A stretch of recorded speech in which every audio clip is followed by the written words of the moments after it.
Welcome to the show, where we talk real estate, real stories, and real strategies to help you maximize the full potential of your investment properties. I am your host, Gladimir Lobo, investor and broker with over 20 years in the game. In real estate, it's not unusual for you to hear someone say, I own a house in Cleveland, or I own 5 properties in Shaker Heights. But it is rare and very unusual for someone to say, I own over 7% of the homes in the township where I live. That's exactly the kind of statement our guest today, Zach Weaver, can make, and he backs it up with actions and result. Zach, how's it going, man? Good, Gladimir. Doing good today. All right, fantastic. So I want to dive right in. What is it that the people need to know about Zach, and a bit about your background and how what shaped your path to land to where you are now? Yeah, I'd say my background's a little different than most, but fundamentally, I think it's the same as most real estate investors. I'm an engineer by trade. I spent many of my years working underground, but at the end of the day, I felt like I was in the rat race and I just needed a way out, right? Like, I think that's how most of us get into this is, and if you look across the board, a lot of real estate investors are engineers. We're not all engineers, but it's that analytic mind that I think really helps a lot. So I worked underground, which is a little different, but you know, I worked my tail off, and every time I got promoted, it seemed like I moved farther away from where I wanted to be. More hours, more responsibility, a little bit more money, but at the end of the day, I got less and less freedom over my time, my schedule. So I think that's something all of us investors can share is how we got to where we got is, we have this idea, this concept of what we want in life, and we're not obtaining it at our W-2 jobs.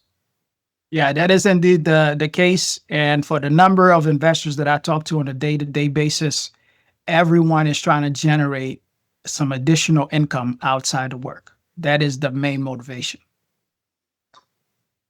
I understand in your background is engineering, but you were in mining. Why mining, man? It doesn't sound like that's something that most folks in college are sitting there daydreaming about. Why did you go into mining?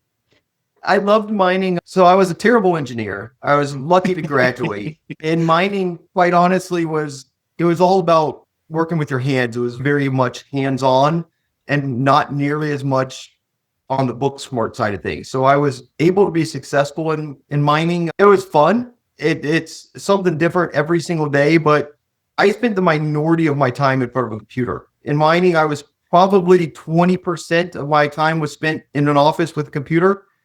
Mining's very labor intensive. So the other thing is you have to have social skills, and you're never going to succeed without the people skill side of it. And that was really my strength is I could work with the guys. And I think a lot of engineers, they lack that people side of it. So while I'm an engineer, I've got a degree in engineering.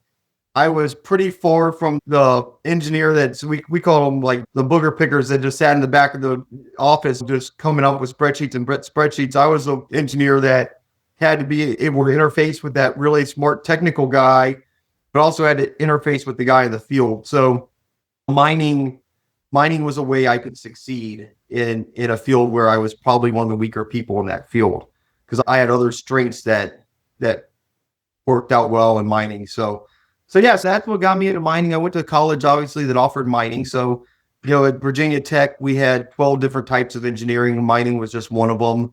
When I got there, I saw how hands-on it was, and it was an area I could be successful. So I just gravitated towards that. Okay. That is very interesting. So before I get further, I want to bring your attention to this book. This is Digging Out How We Tunneled Our Way to Financial Independence. And of course, you wrote this book. Now, yes. I've had the opportunity to read this, and, I've known you, I think maybe close to a decade now. But after reading this, I understand you a bit better. What inspired you to write this book? It started with, I was asked to give a presentation on real estate investing. And it was like the trials and tribulations of an investor and, the things that went well or the things that went poorly. And so I'm in my mind making notes on where I've had successes and where I've had failures. And from there, it just morphed into, from a 2-hour presentation that I gave, it morphed more into the book. And then at some point, it was just like, this needs to be a book. So and at that point, I was taking over the Great Lakes REIA as a new president. I thought it'd be a great way for people to get to know who I am as a person and what drove me. And I think my story connects really well with most people. We're in a W-2 job that just doesn't inspire us. And it's how do you get from there to where you're financially independent and on your own. And so that's my story on how I made that transition. And yeah, I just, for me, it was a really good experience writing the book, because it really also helped me develop that why. Why am I doing this? I never really, I knew I wanted out of mining, but you really had to think, you had to be a little introspective when you wrote the book, why, what were these problems? Why did I want out? What wasn't inspiring about my day-to-day life? And anyways, and then it leads you to the mining side of it, or the real estate side of it. From the mining side of it, it's all the same thing at the core. It's all working with people. The challenges they're the same challenges, just on a different platform. That's true. You mentioned people skills, or what we call soft skills. Yes. Which is it goes beyond the numbers a bit. It goes beyond the theories. It goes beyond, just clocking in. You really have to have almost a sixth sense on how to connect and read people, and to actually motivate them, or acquire get out of the situation as something that's worth, pursuing. Right. And the soft skills, that was my strength.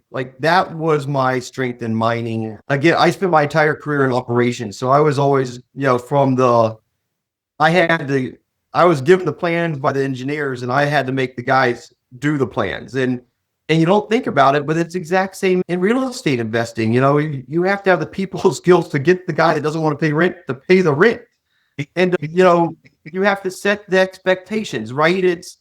They really go hand in hand. You will never be successful as a landlord if, when you meet with that tenant for the first time, you don't connect with him on a level that he's at, and explain to him what your expectations are of him and what his expectations need to be of you. Because I tell everyone, it's a partnership. Yeah, it is. I can't have you turning a $50 problem into a $500 problem. Things aren't right. Let me know. We'll come fix it. And we expect things to break. It happens, and you're not bugging me. This is my job. So right. My expectation of you is you pay your rent on time each and every month. If life happens and there's a problem, you're going to come to me, let me know in advance, and we can work something out. And then your expectation of me needs to be that when you need something, when there's problems with the property, we address them. And again, some of the properties, we do the landscaping, and the apartment buildings, we do all that kind of stuff. So if you're seeing this stuff not getting done at the level you think it should be done, let me know, hold me accountable. We have employees doing that. And if they're not meeting standards, we need to know so we can address it. I want people to have a good, safe place to live. And really, at the end of the day, it's the same thing in your W-2 job. It's, we may not be providing housing in the mines, but we're producing ore, and we have to have that ore produced. So these are the things it takes to get the job done. We need to get them done. And if there's problems, let's discuss it. So yeah, the soft skills for me has always been critical, because that's where you lose your money in this business, is when you're having to do evictions. You'll lose a fortune on an eviction. Every eviction is basically a year profit for that property. Yeah, I see this a lot, especially in negotiation, when you have buyers and sellers negotiating. And of course, I'm in the middle of it. And you get to see people's true character come up when there's a lot of money on the line, or when they're being held accountable to task. So if they make a promise and the other party is holding them to task, you get to see people in a different light. So yeah, the soft skills are very important, and most people are not able to navigate that. They get too emotional about that. Yeah. This is going to segue into the next question. Now, in your book, you outline that real estate is not a get-rich scheme. And explain that to the folks, because I think most people think that they're just going to buy a couple properties and then all of a sudden the money is just going to start coming in. Yeah. And man, I wish people would understand that real estate is hard work. there's so many ups and downs, especially at first when you're still learning. I think that's why most investors don't make it. The first couple of projects, deals, they're for learning. Most investors don't make much money the first time up at bat. The goal is not to strike out. It's not to hit a grand slam. I found so many people don't value the knowledge that they gain at those first couple of deals. They look at the paycheck and then they say, I didn't make enough money, and they quit. It's like the paycheck from those first couple of deals, if you make money, it's a great supplement. It's awesome, but real estate's a long-term strategy. It takes years to really get good at it and to get where you're at that level that you need to be. So yeah, I'd say if you're in here to supplement your income, with a guaranteed supplement, go get a second job. If you're here if you're willing to put in the work and do the hustle and take some risks, it's a great livelihood. It's a great investment. It's not a very good hobby, because just what you mentioned, you have one or two of these properties and yeah, you sit back and the rent's coming in and you're making money and you're like, oh, this is great. And then the water heater goes out and then you need a new roof and now you're broke. Like, to me, that time period where we were between 1 and 10 units was the absolute hardest. It just gets easier the more you grow, because you have enough properties that they cover the cash flow from your properties covers the expenses of the one that's having a bad day. When you only have 1 or 2 properties, if one of them needs a new roof, it's not covering that roof. You're pulling that out of your pocket. So instead of this being something to supplement your income, it could be where it's actually dragging down your income.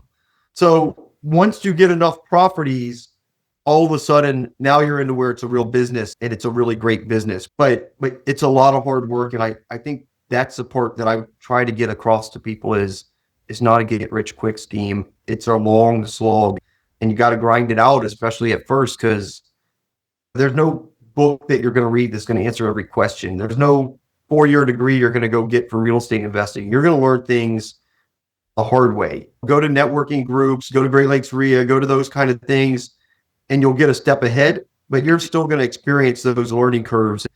And at first, those learning curves, they cost money. I spent $100 and some thousand on my college degree. Like, you're going to spend some money on your real estate education too.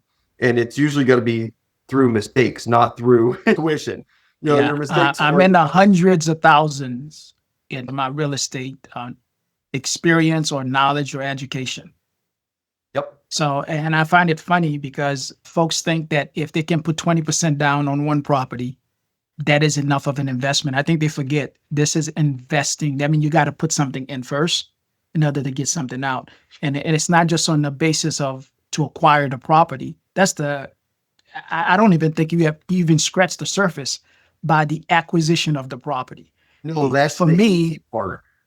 That's the easy part. The next part is understanding your overall investment plan and how that property fits into that. And what are you going to do in order to achieve that? Because then you have to make another investment. So most people stop at the first part. Once they get the property, they think that's the end of it. I'm like, no, man, we haven't even started yet. That's right. Like, that's like putting the ante in at poker. You got the blind in, and the real game is about to begin. Yeah, this is just the beginning, man. It's just getting started. What was the hardest mindset shift for you to make when transitioning from a full-time employee to a full-time investor? I think for me, like, when I was in the mines, and the one thing about mining, it's a lot of stress. It never ends. The mine runs 24 hours a day, 7 days a week. And I oversaw underground operations. So I was at work all the time. I worked 10 hours a day, 5 days a week, and I was on call every day of the weekend. Yeesh. So for me, like, realizing that it's okay to take some downtime, right? Like, in investing, there are days that are lighter workloads than others.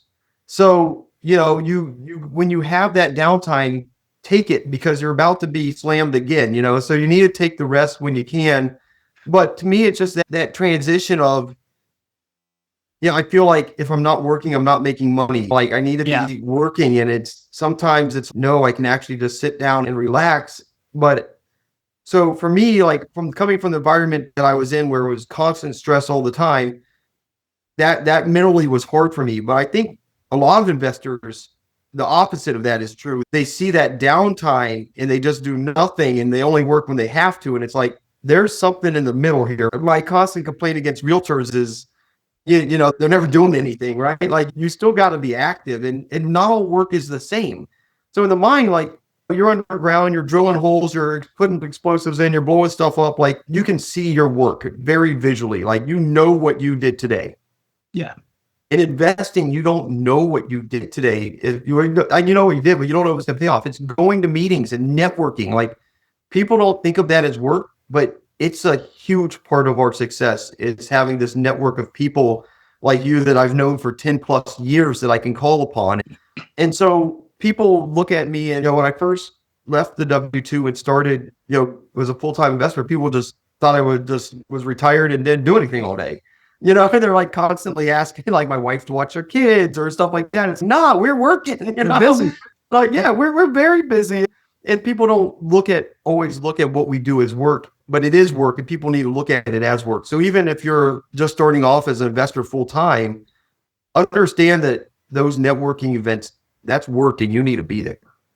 Yeah, definitely. So this one for me was very difficult to do. And I know it is the case for most investors or wannabe investors to do, because the majority of investors, if we can call them that, never invest. So the question is, how did you overcome the fear of leaving the stability of a paycheck to make that jump? Yeah. So for me, it was a little bit easier than probably most. I wanted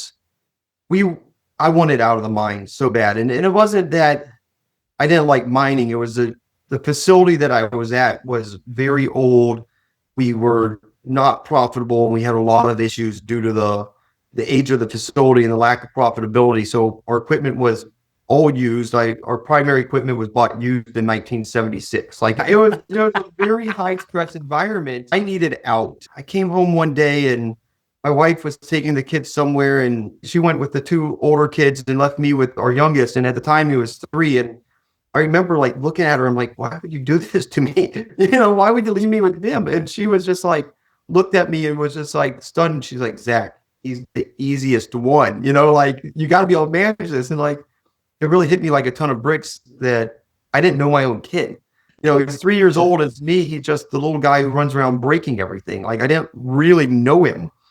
And so that's when we said, you know, this has got to end. We need something else, you know, for our family. So we put in place kind of a plan to leave at the end of the year from work. And so we were already moving there financially, but it was like, okay, how do we make this happen? So we started with figuring out like life insurance policies, because the second you leave your W-2, that's gone.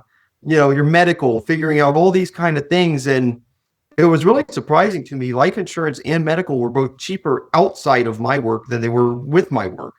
We had a very old workforce, and so those were very expensive for us. But we started putting all that stuff into place, you know, a year in advance. And then the other thing that happens as you get closer to being financially independent, your principles are now a little more important than the paycheck is, so to speak. So I had a harder and harder time leaving my ethics and my principles, checking them at the gate when I walked into work every day. In mining, it's a dangerous environment. And I guess ultimately the decision was made for me to some extent. We ended up in a situation where we had a piece of equipment broken and my boss, you know, pulled us all into a room and he was like, how are we going to get this running by the end of the day? And there's no way to get it running safely. And, you know, at the end of the meeting, everyone agreed we were going to go send our people into harm's way and we were going to do stuff that was not very kosher. And I stepped up and I said, no, we're not doing this. These are my employees and I won't put them in this position. And that's pretty much the end of my job there. So yeah. It was, you know, I just couldn't check my principles anymore. At the end of the day, I was more scared of living with myself if something had gone wrong and we injured or killed a guy than living without a paycheck. Yeah. We were closer to financially independent at that point. So I guess for me, we were on that path and we were almost there, but the decision of exactly when to pull the plug wasn't mine. So that made it a little bit easier. Yeah, I can understand that. I have found the principle part, or what I call guiding principles. So for me, it's competency. I think And it's not just for me, it's for me and just about everyone that I work with. What I'm looking for is competency in this individual. So they need to know their business and know it well. And you're hitting the nail on the head there. We're professionals in our fields. Right. And at some point, as a professional, we do the right things each and every time. Yeah. And, at work, like for me, it was a struggle when we didn't do the right things. And that was what got me to where I needed to be in the corporate world, but wouldn't get me to the next spot just because of positions we were in. But when you're your own employer, you got to do what's right each and every time, because that's how you build your reputation. But I mean, people look at you and you're the expert of the field. You're the one they look up to. You're the one that they're going to for that expert advice. And it's because you do what's right. You have your principles, and you tell people, no, I won't rent this property out for you because it's not in the right condition. Yeah. If you don't have that willingness to turn away money because it's not the right decision, you're not going to be successful. It's those people that are willing to stand up there and say, I'm not managing this property because it doesn't meet my criteria. I'm turning away that paycheck. That says a lot. And it speaks volumes. And so I think, like, at the end of the day, I guess you just have to have that self-confidence and know what you're doing is right and know you're on the right path. And these risks that we take, they're not as big of risks as people think. The biggest risk in my life was having this W-2 employer that, I say, I'm not going to put my people in this position, and they say, then you don't have a job. Like, that's a huge risk, is that you don't have anything to fall back on. For me, I was lucky. I had something to fall back on. But if I didn't, I guarantee you my guys would have been underneath that piece of machinery working on it. Yeah, that risk is what I learned this in my first year pursuing my MBA. I had an economic class, and they taught me the definition of opportunity cost. So the moment I learned that, I had to drop out, because at the time I was making a significant amount of money as an investor, and it was taking a considerable amount of time for me to partake in the class. And I knew that whatever I was going to get from this class, it wasn't going to change anything in my world as an investor. So it's the opportunity cost. There's a cost for every decision that you make. So when I tell a client, I don't think I'm the right fit for you, there's a cost for me. Right. I have to walk away from you, because if I continue down this road, it's going to cost me in the long run. And for you, and if you don't believe I'm the right fit for you, there's also a cost for you. So I'm very clear about that and adamant about it. So I would draw the line in the sand without a blink of an eye. So it's not a problem for me. But I find in real estate or in business, for most people, this is where they get in trouble, is they want to have it both ways. You can't have it both ways. It's either you're going to be a full-time employee, or you're really going to be a committed full-time investor. There, even if you're, as you did at the beginning, there's a give and take. And sooner or later, you're going to have to make that hard decision. Absolutely. And what you'll find is, and so for us, when I left my W-2 job, we had doubled the business within 6 months. Yeah. You don't realize the opportunity cost that you're losing when you're spending each and every day 50 hours a week working for somebody else, and you're working on your business the minority of the time. You swap those hours, and if you were successful working 2 to 3 days or 2 to 3 hours a week on your rental business, and now you got 40 hours a week or 50 hours a week to work on it, the opportunity cost of working at a W-2 is huge. Yeah. My hourly wage from real estate surpassed my hourly wage from the corporate world. But understood. I just wasn't working enough hours on real estate was my problem. So once I left Morton, it was, we went from 22 properties to 44 within 6 months. Wow. That's a big jump. So now that we're talking about real estate, what was your first real estate deal? And what did it teach you? My first deal was terrible. We lost a lot of money. I think when it was all said and done, after years of owning this property, we were down about $45,000, somewhere in that range. But man, I learned so much in that deal. I bought a house. It was my wife and I, it was our very first house we ever bought. The intention was we live in there a couple of years, fix it up, and then move on, and it would become a rental. Like, that was the mindset at the beginning. But we bought it with the emotion because it was the house that we liked. Yeah. We could see ourselves there. I had no knowledge of how much it was going to cost to fix that thing, first of all. So I hadn't even bothered to do any estimates. It cost a fortune to fix it up. And I did most of the work myself. So I really gained a lot of knowledge. But even so, I put tens of thousands of dollars into fixing this house. But then the next thing that I did was when we did move out and we did rent it out, we probably should have just sold it. It wasn't a good rental to begin with because of the floor plan and the location and things of that nature. It wasn't desirable for the masses, I guess, but we put a tenant in there and then we allow the tenant's problems to become our problems. And that's, I think, something where you really gotta invest with the analytical mind, and you can't get emotional into this stuff. So like, we should never been emotional when we bought the house and bought it based on what we liked. It should have been, an analytical decision. Does this make money? Yes, no. What are the rents? What are the repair costs? Those kind of things. And then when we put tenants in there, it was like, okay, well, now the tenant, he lost his job. I feel really bad for him. Like, I can't throw this guy out. He'll be homeless. So now we miss some rents. But it's like, and eventually, at the end of the day, it's almost like this tenant has now become your misbegotten child that you're constantly having to help out. And anyway, so I learned a lot with that property. I think we did about everything you could do wrong. We did wrong there. So we learned a whole lot of lessons. We had our first eviction. We had our first insurance claim. We had, our first everything on that property. And so we learned how all the processes work. But yeah, so my tuition to real estate school was about $45,000 in 3 years right off the bat. Wow, that's a large bill. Mm-hmm. But you learned a lot and you were able to grow from this. Now it's interesting. I don't know if this will make you feel any better, because I've dealt with so many investors that are buying, let's say one every year to 10 a month. Mm-hmm. Okay. And I've had the opportunity to witness the mistakes that are being made, from the one that's buying one a year to the one buying 10 a month. Many of them do not have what I call the exit strategy for the investment.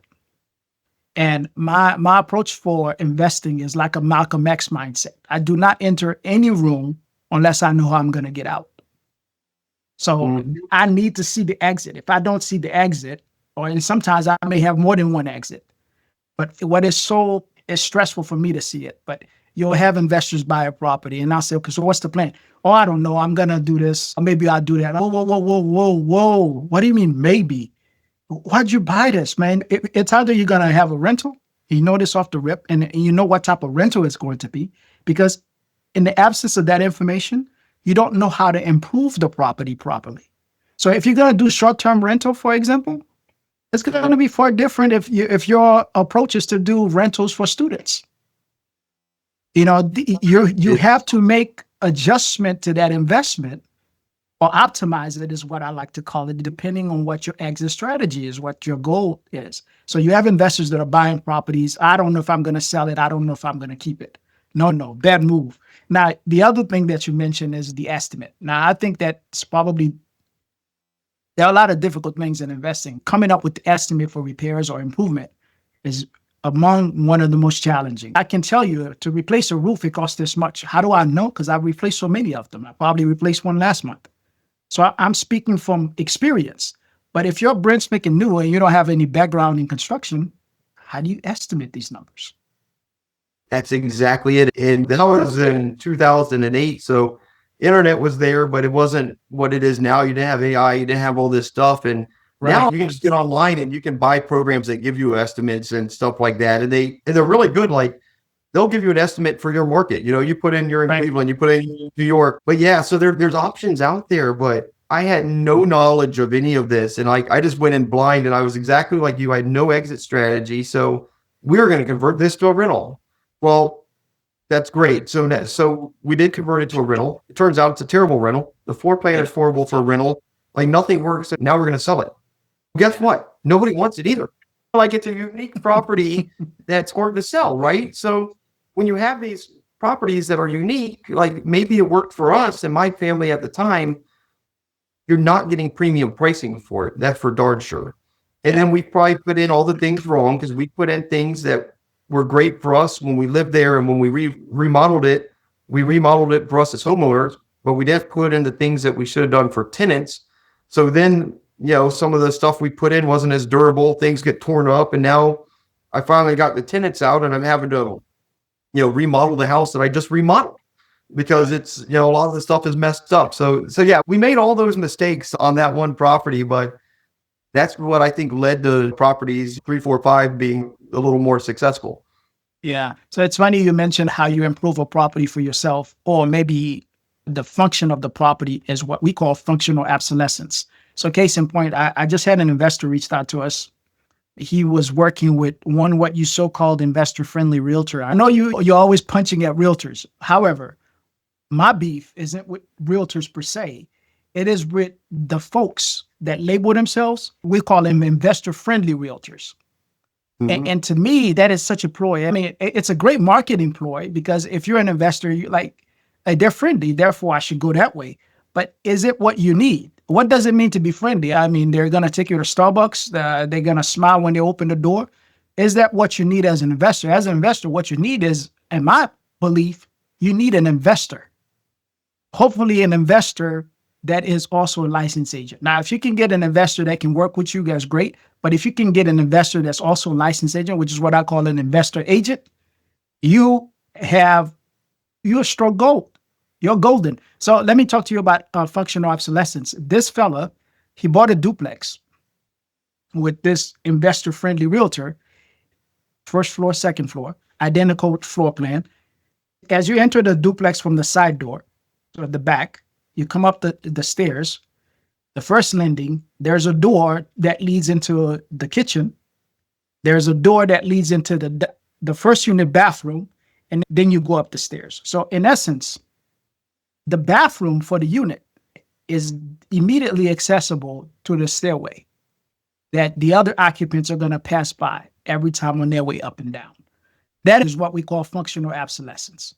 Unless you're operating maybe a student housing or you're renting rooms, you cannot buy a house that has a bathroom that has access from the outside and thinking that every tenant that is paying rent on time, that has the money, are going to rent your place.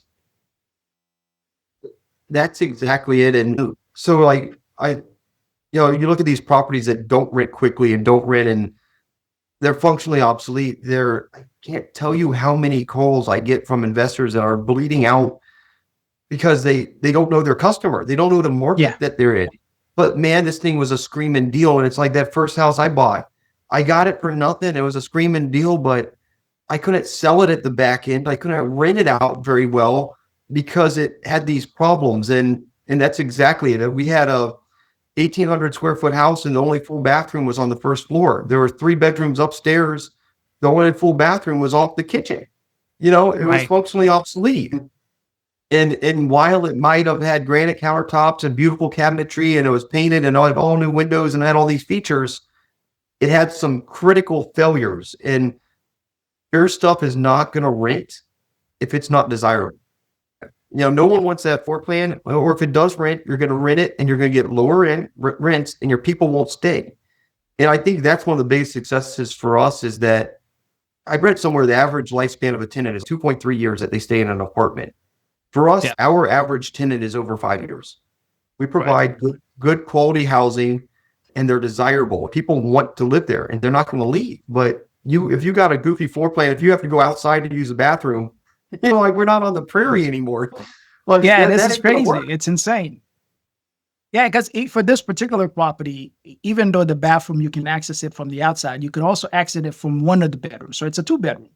But to get to the bathroom, I have to enter another bedroom to get to the bathroom. So if you're a one person, okay.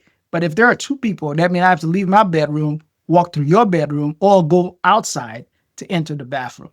That's a layout that's not going to work. Now, I read in your book, and I'm going to touch on this. At this particular property as well, you have a kitchen, a very large kitchen.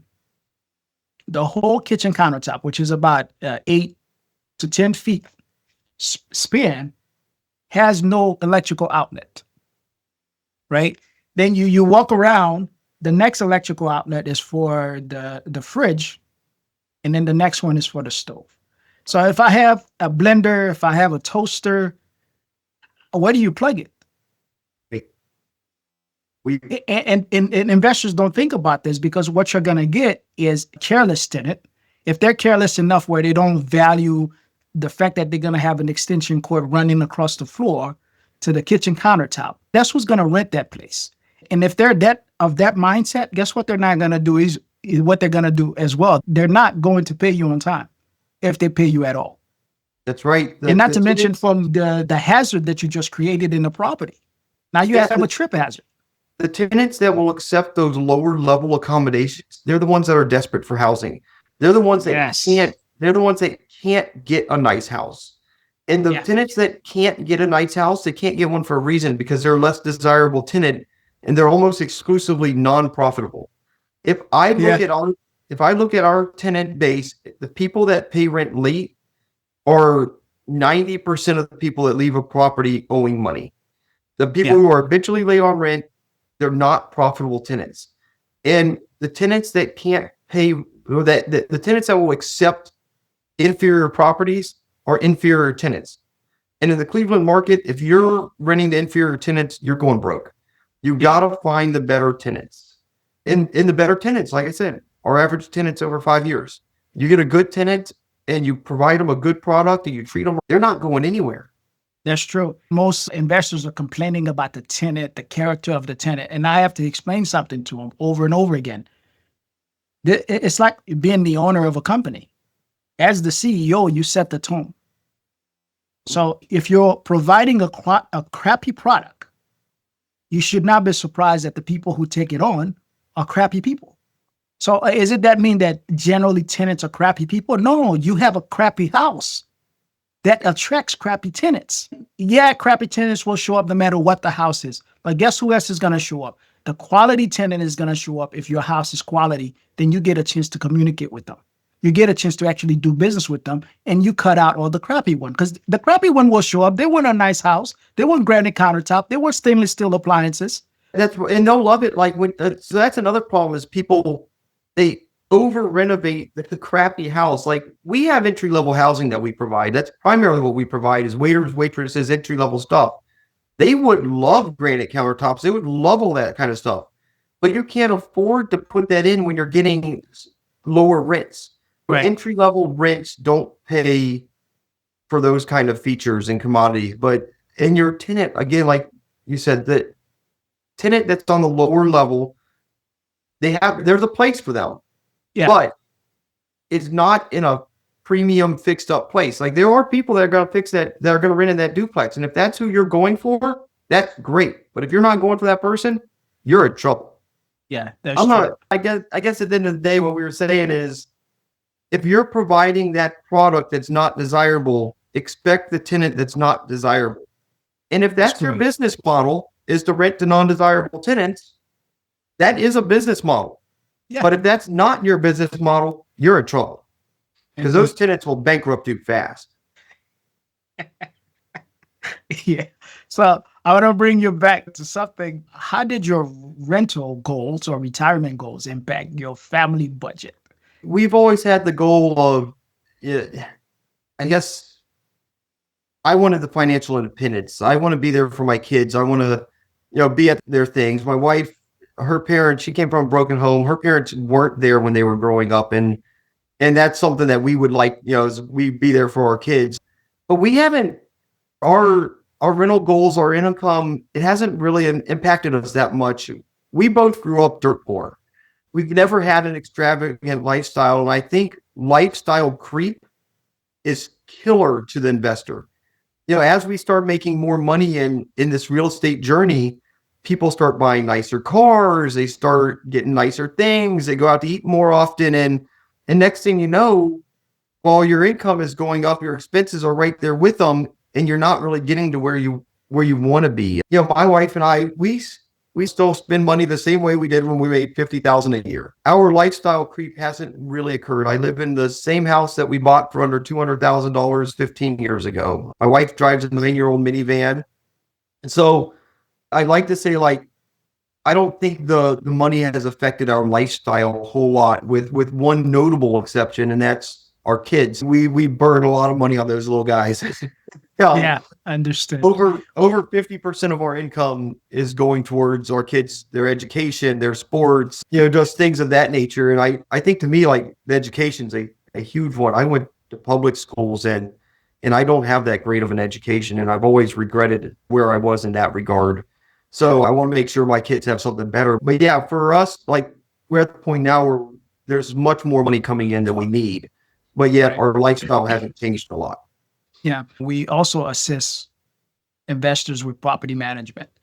And we see new investors purchase the first property and they expect that the monthly income from that property or the profit margin, monthly profit margin, should immediately subsidize their living expense Right. or their lifestyle. And in my opinion, that is a recipe for disaster. And I've seen this happen so many times because what happened, again, if I mentioned this, if you don't have a plan for the property, you're going to react to whatever happens with the property. And if you're taking the little bit of money or profit that your first property is making and it's subsidizing your lifestyle, when something goes wrong, you're going to have to draw from your personal income That's to exactly it. bring it And back because it there's an just, opportunity cost there. right, just look at the real world, look at huge corporations. Amazon didn't start off by paying a dividend. They're still not paying dividends. These corporations, they start off by reinvesting everything back into the business to grow it, right? Because Yeah. you've got to get to this critical threshold where you can have employees and you can start handing off that stuff, like the property management and all. And these people that start taking that money back out of the business, you're killing your business. Yeah. You're absolutely killing it. You're limiting its growth potential when you start taking that money to go live off of. Right. These are investments. You're investing this money because you don't need it to live on. So when it starts generating more money, that needs to be plowed back into the investment. At some point, we self-manage our properties for a long time. And you're a property manager, you do a great job with it. At first, we couldn't really afford that. And now looking back, it was a really dumb thing because all the mistakes I was making, a good person like you I wouldn't have made those mistakes. So even though the cost of the property management was higher than I wanted to pay, I probably should have paid it. Yeah. But that's neither here nor there. But at some point, I ended up being very active. I had just basically bought myself a different job. To be a true investor, you're supposed to be hands off. You're investing, you're passive. Right. So we finally got to the point, and it was just, it was really a mindset shift for me, was we need to hire people, hire this stuff out. Now, we created our own property management company, but we have employees and everybody that does all that stuff. And I can't believe it took me so long to get to that realization that I shouldn't be doing the management, that I should be working on growing the company, not running the company. Yes. And that, to me, that's been the biggest mindset shift I've had, and the most successful we've been, is once I got out of running the company.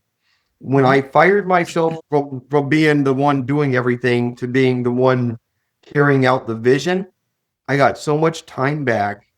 And then I was able to look back at the bigger picture. And yeah, so for me, you mentioned the property manager or the pulling all the money out. Like, no, you need to be putting the money back in so you can hand this puppy off, and then you can focus on the big picture, because you're not, it doesn't, my time is worth more than going and painting a wall.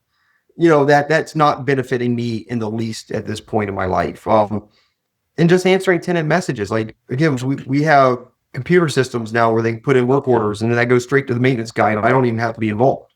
Right. So yeah, that was probably my biggest mindset shift. I probably went a little off topic there a little bit, but I think it's just super valuable. Is like, as an investor, you need to be investing. You're not buying yourself a second job. If you wanted a second job, just go get one. Like, you already got one job that you're trying to get out of. If you want another one, just go get another one. I wonder, you started out, you got up to 10 units, and then you catapult to some units. Why didn't you stop at 40 something? Yeah, I enjoy what I do. I like this. It's fun. It's a passion of mine. We could have retired at 40 units and walked away, but I got 3 young kids at the house. What am I going to do? Like where am I going to go? And so for me, a lot of it is starting to look at maybe like some of the generational wealth side. And these are those things when you're not working in the business every single day, you can sit back and look at a bigger picture. My wife and I, we both grew up dirt poor. We didn't have any money. There was never any generational wealth. There was never any of that. And for me, I went to college and I never came home because there was no point of going home. There's no work. There's no jobs there. I would like for our kids to not have to leave when they turn 18. If they want to work in the business, they can work in the business. And so my goal now is basically to get this business where it's a true business that has employees and that needs someone running it, and that when they turn 18 or if they go to college and they come back and they want to stay here in Mentor and in Northeast Ohio, they have that opportunity to them. If they don't want to run in the work in the family business, that's fine. They can go somewhere else and work and do everything. I won't be upset, but I want them to have an option to be here. And then the other thing is they got to learn work ethic somewhere. They surely aren't going to learn if their dad's retired at 40 years old and just sitting on the porch all day in a swing. So I'm looking at what I'm doing now is I'm really setting up the next generation. I'm fine. I don't have an extravagant lifestyle, so I don't need millions and millions of dollars because it's not how we live. But I want the next generation. I want our kids to have that stability. I don't want them ever to be in a position where they can't go home. Understood. You have a license as a realtor. I did. I got rid of my license, but my wife is now licensed. Okay. This is like, there's things you can do with a license and there's things you can't do with a license. Of course. And so now I can play both games. Right. Because I don't have a license. I can do all the things that you can't do with a license. Right. And my wife has her license. She can do all the things you can do with the license. Right. Between us as a business, we can play the whole field, so to speak. Like I can do private transactions and private deals, but when stuff comes on the MLS, my wife can, she's got her license. She can show it to me. She can schedule her appointments and then just a convenience thing there. Yeah. It's really convenient for her having a license. She doesn't advertise herself or anything of that nature, but having that license, there's a value to it. Yeah, I know. Because even for me, when I first started out, I was working with a broker. He's also an investor, but for most part, I was his assistant.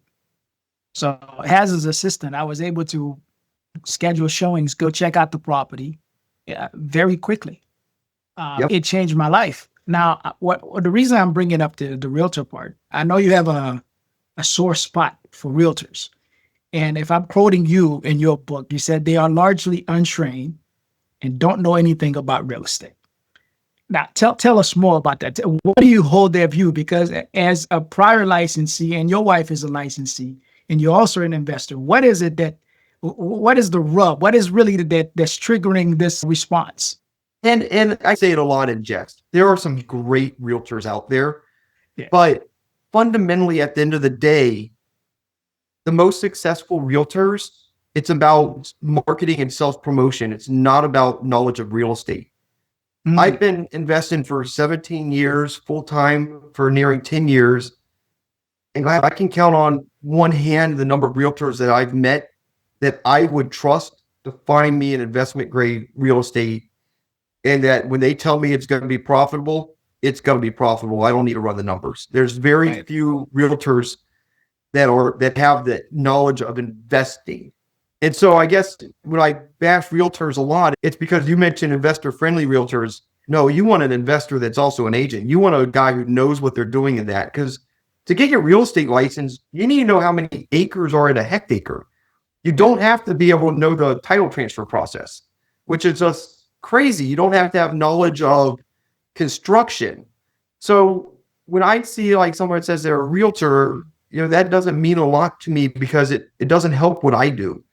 I need someone that understands construction costs. I need someone who understands what the rents are in the market. And most real estate agents, they don't want to focus on that because there's not a lot of money in buying a $50,000 property. Like there's no money in that. So most realtors focus on the bigger transactions, which are normal transactions between willing buyers and sellers, and they're just cookie cutter things off to the side, and that's the majority of it. But the investor side of it is a different beast. And you can do a lot of those smaller transactions, but you do the volume, right? And I think you also, we've had this talk before. You tell someone, if I'm going to go find a property that's going to check all these boxes, I can't do it for $1,500 commission. You're going to pay me $4,500 or whatever. And like for me, I'd pay $4,500 all day, any day, every day. I'd pay 10 grand. If you can get me something that's going to return 15%, 20% in your commission's $10,000, and with that commission, it's still going to make a 15% return. What do I care? Yeah. My problem is I can't find a realtor that can come to me with a project that says, here's what we're going to buy it for, here's what we're going to spend to fix it, and here's what it's either going to sell for or rent for. Right. Finding that guy is like a needle in the haystack. There's not a ton of them out there. Yeah. So that's why I get on the realtors a lot. I get it. So I wanted to draw this out of you because, and I think here's what I have to say about realtors. I think realtors are like attorneys. They have specialties. So exactly. I know realtors that are, if you want to sell luxury homes, that's the realtor you need to talk to. If you are an investor, you don't need an investor-friendly realtor. What you need, like you stated before, is someone that can tell you what you are explaining, construction cost, profit margin. We call that the economic model. So for when a client comes to us, we create what we call an economic model that takes into consideration purchase price, renovation costs, whether if you're going to keep it for rental or if you're going to keep it for resale, what the ROI or rate of return is on that investment. So if your agent that is not a specialist in investing cannot do that, I don't care how friendly they are, you need to walk. Because what we don't need, and I think realtors get enough of this, everybody's throwing stones at them. But the reality is, sometimes I have to put the onus back on the clients. Did you seek out an investor that is a licensed agent to help you find investment? And most of the time, they're going to say, no, this is the first person that called me back. I saw them on BiggerPockets, and they said they were investor friendly. I'm like, okay, great. Did you ask them these questions? Did you ask them, do you invest? That's the first question. And I have a simple way for new investors to get to the bottom of this. Find someone that is doing what you want to do, that is doing it right now, that can show you proof of it. If you like what they're doing, copy them. So whether it's an investor, don't reinvent the wheel. Find someone that is doing what you want to do, because you don't know what you're doing. You need to find someone that has been doing this for a long time, that has made all the mistakes, and leverage their experience. And that individual is not an investor-friendly realtor. That is an investor agent.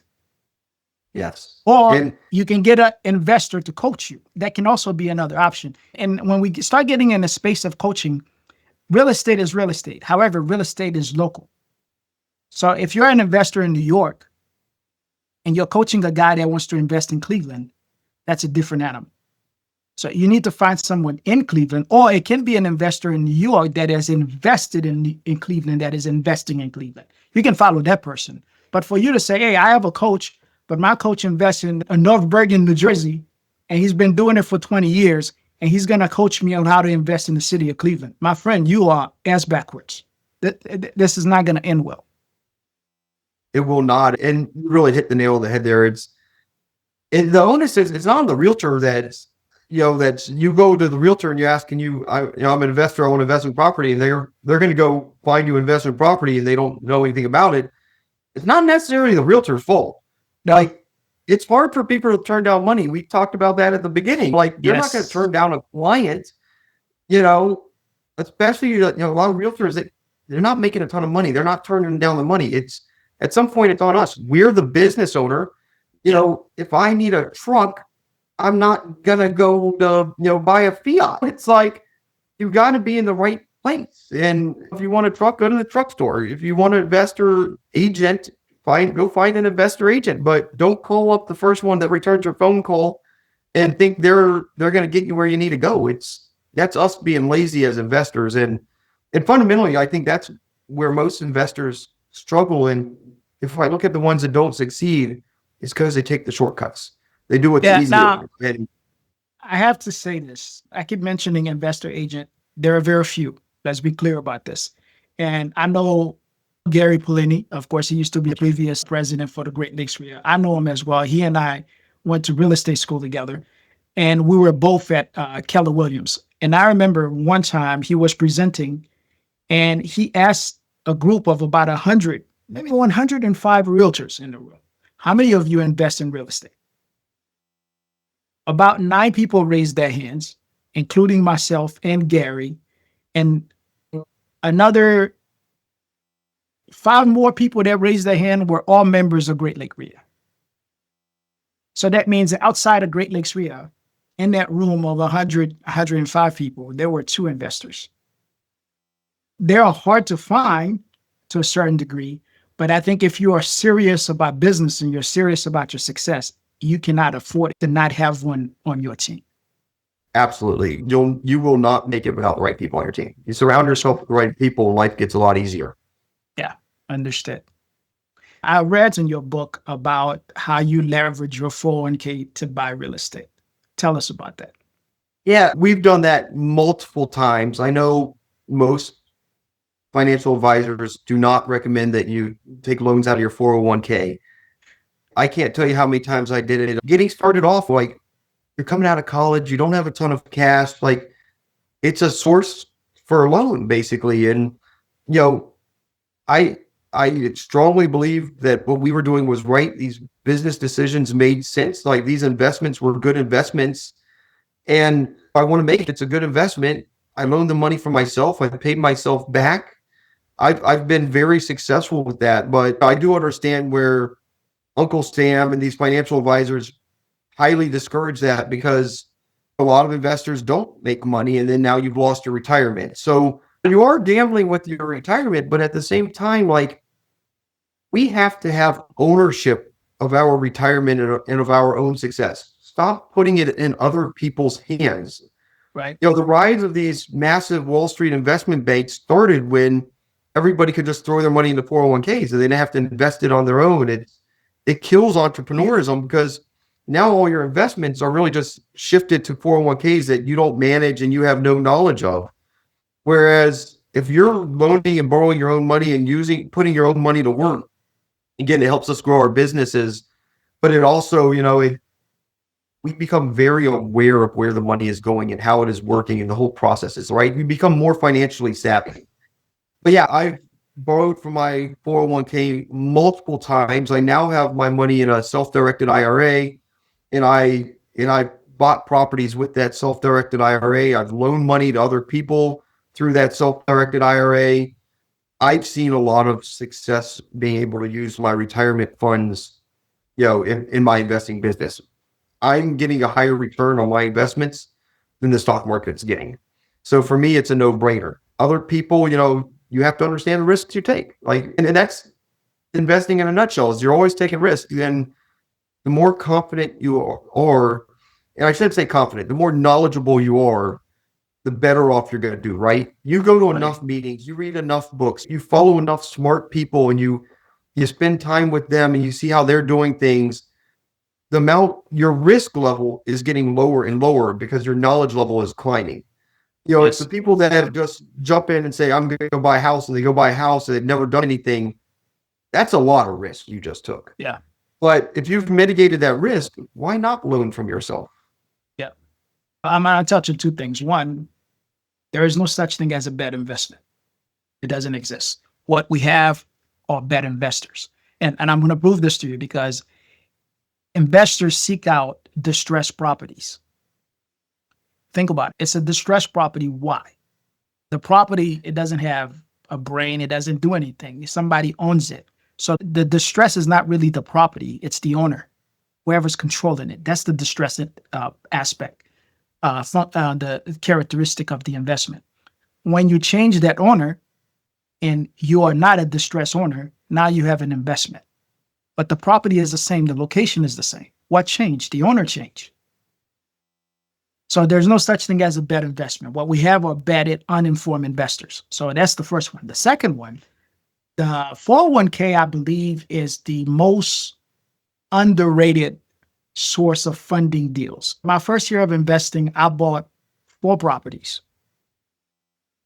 And people were like, wow, man, you must have had a lot of money to start with. Before I tell you how much I had, let me tell you what else I did. I bought 4 properties. I undertook about $40,000 of renovation. I had $5,600 in my 401k. So the math doesn't math, most people tell me. But what they needed to understand, the first property was an FHA property. I borrowed almost half of my 401k for the down payment. I had an unusual rule when investing. My rule was that I don't buy anything unless I get a check.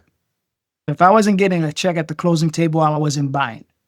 On my first property, I got a check for $11,000. And I did that over and over again. And every time I borrowed the money for my 401k and I put it back.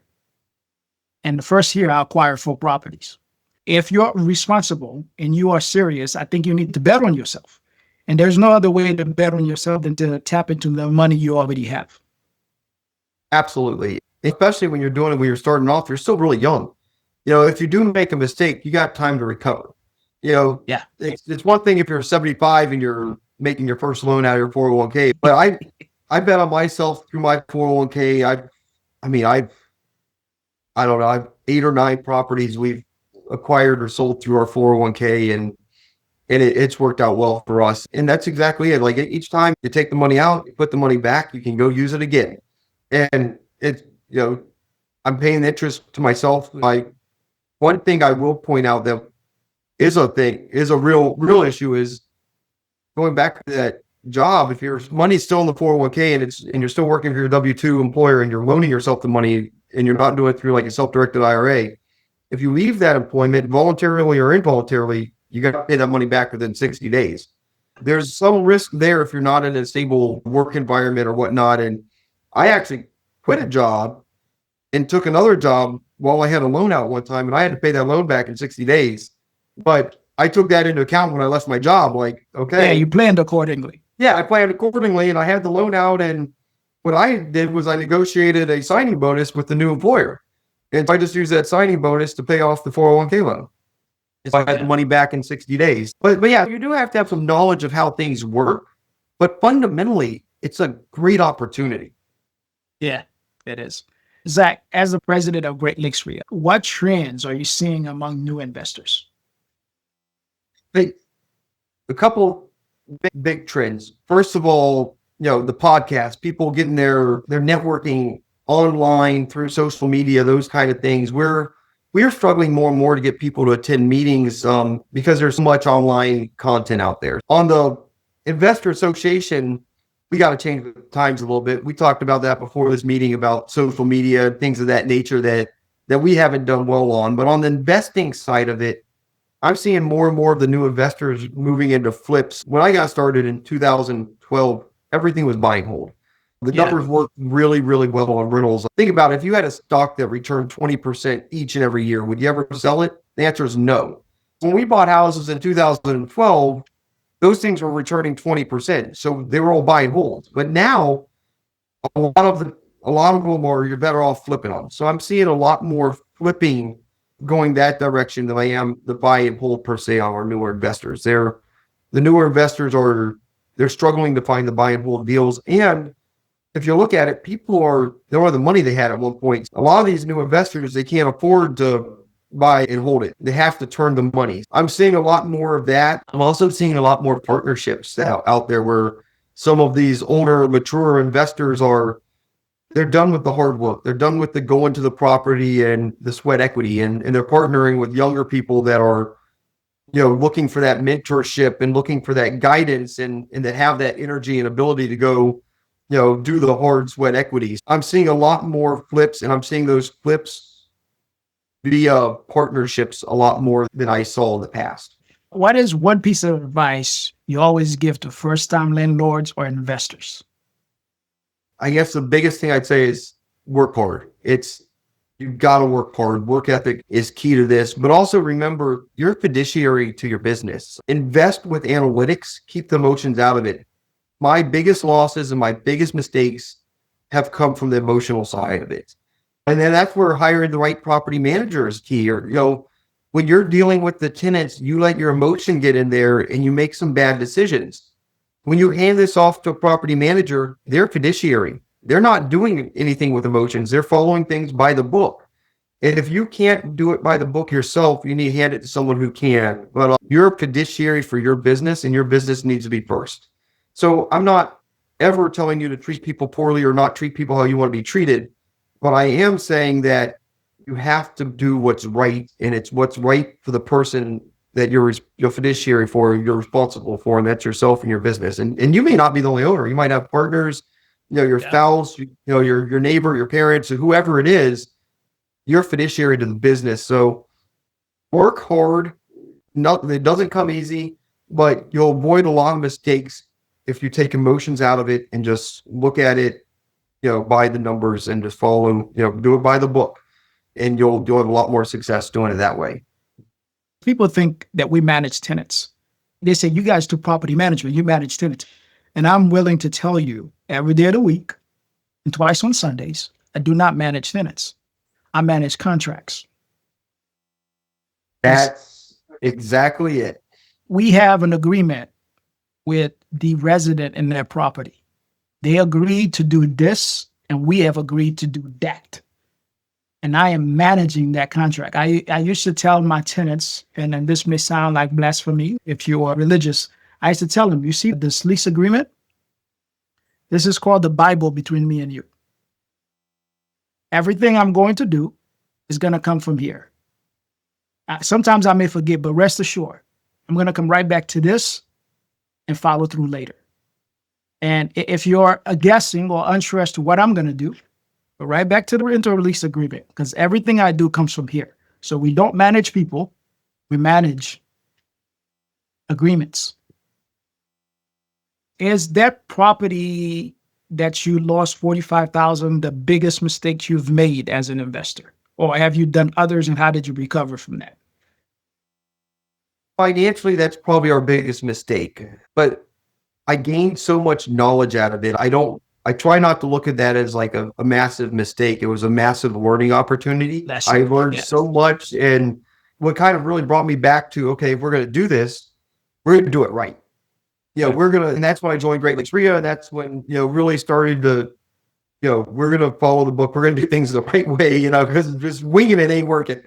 But I learned a lot on that. I'd say the biggest mistakes that I have, where I have my biggest regrets, I've entered into partnerships with other people that haven't played out very well. And I think that's a real risk, is that when you're getting into a partnership, it's almost like a marriage, and you guys got to be on the same page. And half of marriages end in divorce. Well, a lot of partnerships end in a divorce of some kind. So the very first one that I entered into, that I thought this partnership would work out really, really, and it turned out to be a really bad situation. And we didn't really have that divorce agreement set up very well. So it got really messy when we had to. Hold on. What? Because the folks don't know what you call a divorce agreement. What is a divorce agreement? It's almost like your prenup, man. It's like when you enter that contract and we manage that contract. It's the operating agreement or the joint venture agreement. That is the divorce agreement.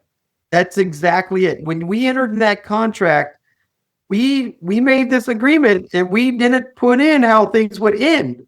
And you hit this nail on the head, man. You go back to Malcolm X. You better know the exits before you get in the room. Yeah. I went into a room. I didn't know what the exits were. We didn't label what the exits were. So that was a really difficult situation. I lost some friendships over that one. Personally, it was super stressful.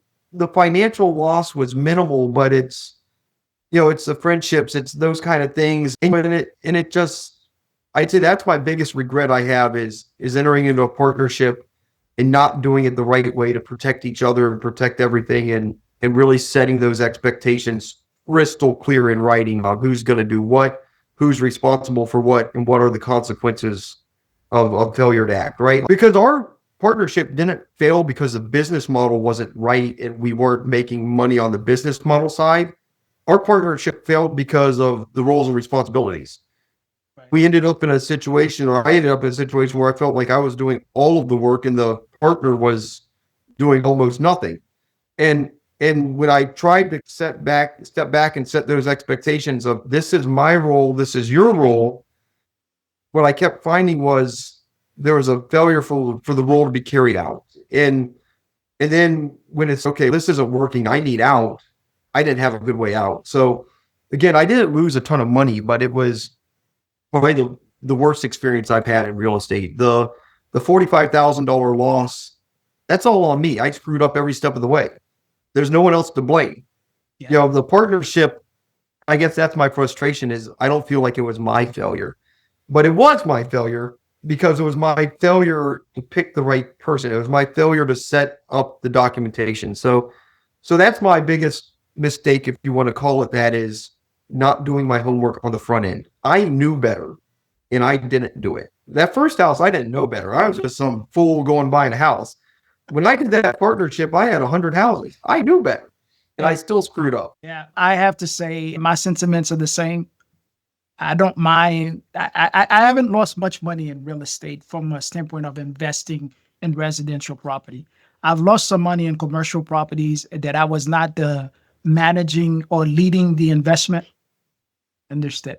So in Great Lakes REIA, what do you see? How do you see that Great Lakes REIA is impacting the community or Cleveland socially or economically?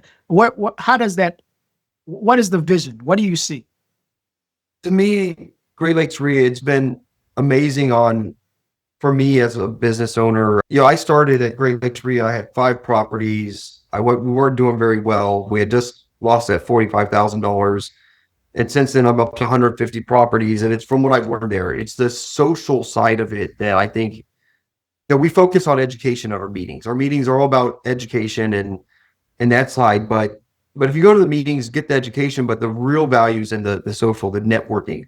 First of all, I've made some great friends. You know, I've got lifelong friends. I got friends like you, Gladimir, Candy Parr, people I've known for a decade plus now that, you know, they mean a lot to me. And we've made a lot of money off of the knowledge that we've shared together. Yeah. And that's the part that I can't stress enough is those networking events. I mean, it's a great way to trade war stories and learn from each other. You know, it's an opportunity to meet like-minded individuals that are highly driven to succeed. You're not going to find those people in your field walking around on the street every day. Investors you don't know who's an investor and who's not when you're at the mall or whatnot. You know, to find other investors, you got to go to where investors are. So if you want to network with the right people, you need an organization that has that. And networking is where I've made so much money. If you look at our business, the first 5 years of our business, almost all our deals, probably 75% of our deals came off the MLS because they didn't have a big network. Yeah. If you look at the last 5 years, it's probably 75% of our deals are private transactions that are coming through networking. And those are the most profitable transactions. They're the best transactions. They're the easiest ones. And sometimes it might not be the most profitable per se, but we've done so many owner finance transactions because we know and trust each other. I've met this person. We've known each other for 10 years. They're ready to sell, but they don't necessarily need the money. They just need to retire. And we've gotten some opportunities that we would never been able to go out and get a loan for these properties that got owner finance from that networking side. So for me, I see the benefit of Great Lakes REIA to the community is the social, the networking, that part of it. The economic side of it, I mean, we've created a lot of millionaires out of our group. You know, we're all in this for financial freedom. You may get there without going and networking and doing those things, but it's going to take you a lot longer. You know, we just shortened that pathway a whole lot for our members to become financially independent. That's where I see the value of Great Lakes REIA is. That's where it's been for me. I see that sustaining, you know, over time. I need to do a better job running it to reach a broader audience. Hopefully, you know, podcasts like this, things like this help.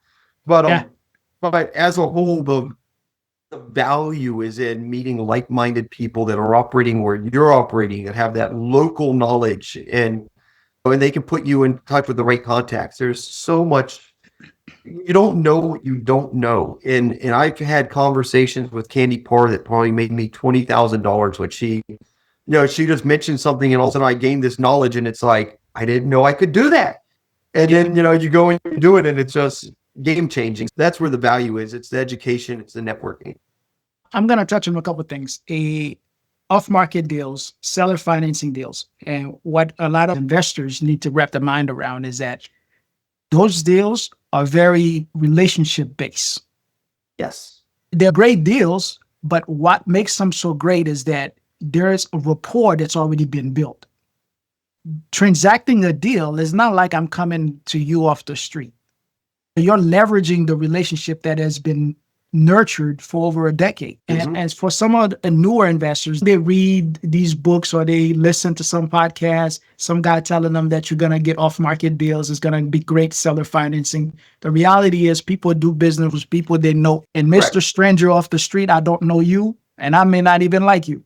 Therefore, you don't get the best deal. What I tell my clients, I'm able to get great deals because of the investment that I have made over decades. And I'm not able to buy every deal that come across my desk. And not only that, sometimes I'm not in the buying season.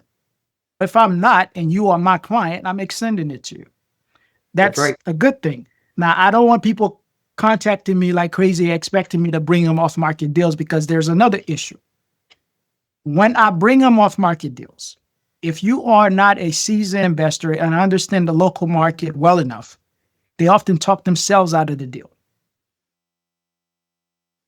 Especially for an out-of-state investor. When you bring them a deal, they have all these conditions and stipulations that they need met.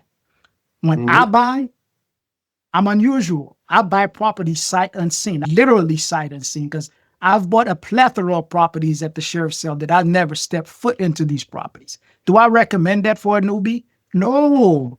Do I recommend that for an out-of-state investor that's never invested here in Cleveland? Hell no. But they want what they want, not realizing that they're not equipped to act on it.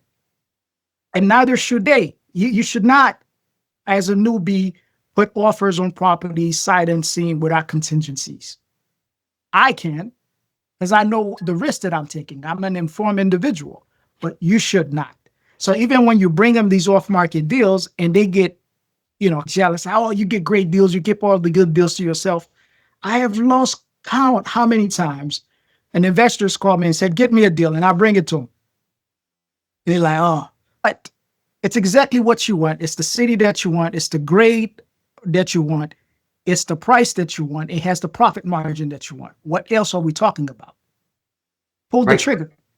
But then they come up with a million things and these deals fall apart. So they want it, but they can't act on it. That's a huge issue in our business is all like the people that go to these meetings and they never get started because they never take that action. They never take the risk. But going back to the owner finance side of it, it's the new people starting off.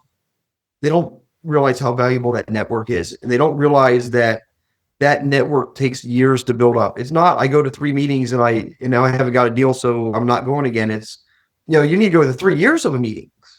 You got to actually get to know these people. And, a lot of times, so after our meetings, the real meeting begins. We go over to the bar and we have a beer together.